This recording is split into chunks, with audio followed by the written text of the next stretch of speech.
You want to talk about that? Right, right. Our parents gave feedback. They said, believe me, after you're married, because your background, what kind of family you had, it really influences who you become in your character.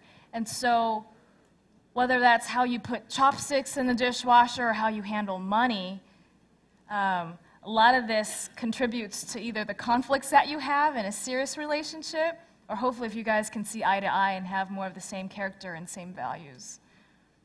And for the teens, when we were doing this, like for me especially, I didn't view background exactly like that. The reason that when I was doing this, I put background lower than I guess the parents did was because to me, background means things like if they were poor or rich, you know, what country they grew up in, what ethnicity or what, you know, race they are. To me, that didn't matter as much as, you know, having them being, you know, good in school, being smart, being understanding, which fell more under education. So that's kind of why I guess teens valued background slightly less, because we see it in a different way. To a lot of parents, especially the parents at that meeting, they expressed their opinion as background means how you grew up, like how you were taught, the values that your parents taught you, and your relationship with them.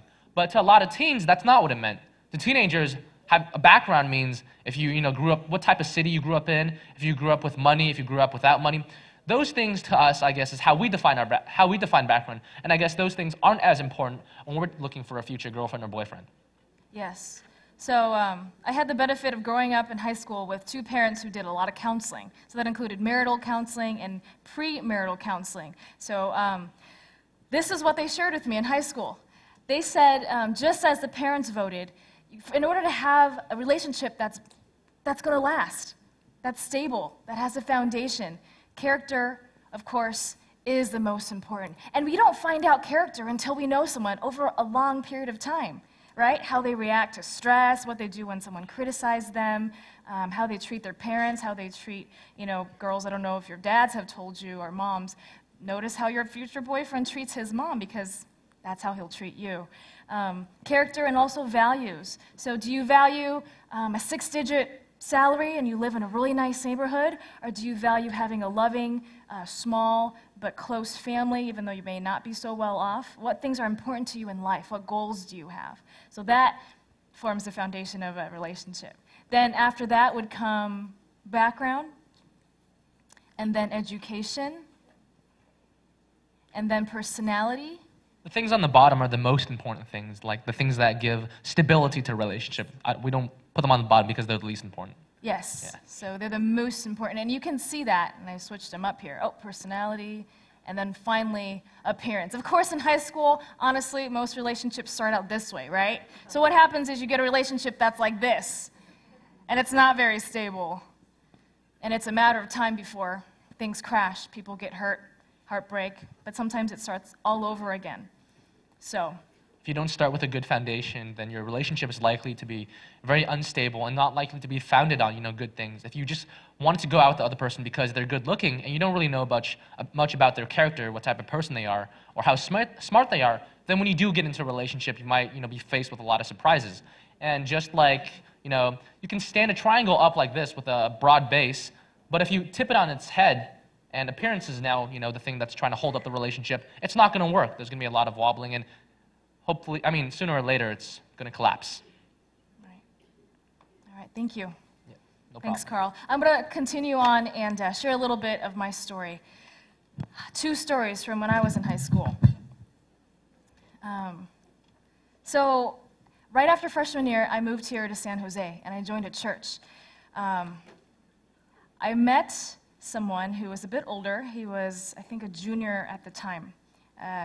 Brilliant, brilliant guy, someone that everyone in the youth group really looked up to. Now, I had come from the feeling that, yeah, in church you sometimes meet a lot of hypocrites. I hadn't really met some genuine people. So he was like a breath of fresh air. And I'll call him Theo. I won't use his real name. Well, Theo was stinking smart. He scored perfect on his SATs. But you would never guess, because he was very, very humble. And I found out that, well, the year that he entered into, the year that he was a senior, you know, everyone gears up for their senior prom and is really excited about it. Well, I heard that his friends started placing a bet. And I was like, what for? Because they're like, didn't you hear? He doesn't even want to go to senior prom. They're like, why wouldn't he want to go? Any girl would, you know, would be totally ecstatic to have him ask.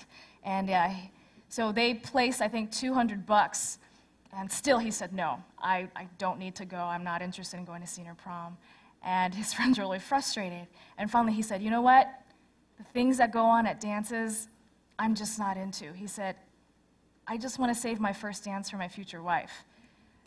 And the girls were blown away. We had never heard anything quite like that. I mean, we're speaking into a culture, because it's not that much different. I'd say it's probably even just more extreme, what our teens have to face. But, back in my day, hookups were very common. Everyone took dating very, very lightly, and I didn't know any better until I saw these different examples. So that was Theo. And that made me think, gosh, he's already thinking about his future wife? Am I thinking about my future husband? And I began to see that, the way that people were dating, wow, if he's treating his girlfriend like that, how is her future husband going to think? He's making out, he's kissing someone else's future wife.